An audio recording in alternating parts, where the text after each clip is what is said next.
Texans demanded answers about why they were left without power for so long. Investigative reporter Erica Proffer takes us deep into what has changed to fix the power grid and what still needs to be done. When looking at the February winter storm, the most important thing to know is people died. We can't let that happen again. State records show the February 2021 storm killed 246 people. Blackouts lasted nearly a week. At one point, the power grid was 4 minutes, 37 seconds away from total collapse. Coming out of the storm, power companies had bills they couldn't pay, which means higher bills for everyone. Reports show the storm cost Texans $130 billion. Every single power supply we use failed. First, gas wellheads froze. Then clouds and snow crippled solar. Wind turbines froze.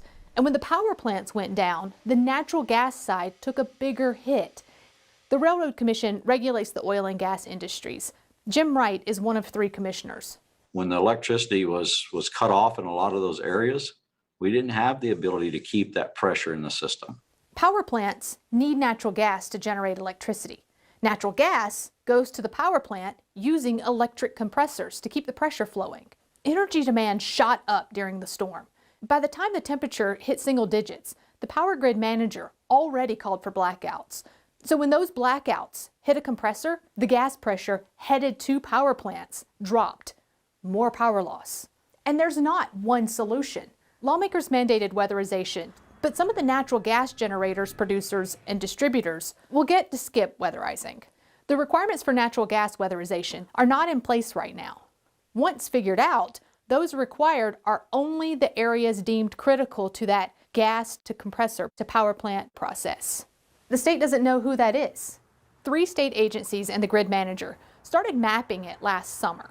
It's due in September. I'm hoping to see that map a lot sooner than September. Wright says most of our natural gas companies did winterize this year. Commission inspectors looked at most storage sites, some processing plants, and pipelines. The Texas grid is in the best shape it's ever been. Peter Lake is the chairman of the Public Utility Commission.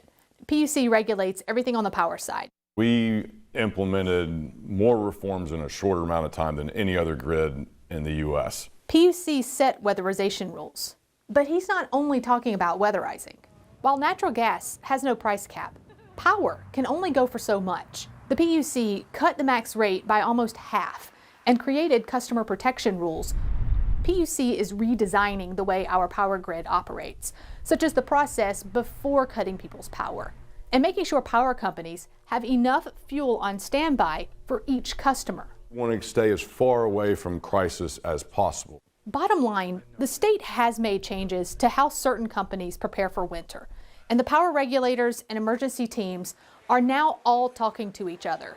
But we still have more to go. In Austin with the KVUE Defenders, I'm Erica Proffer.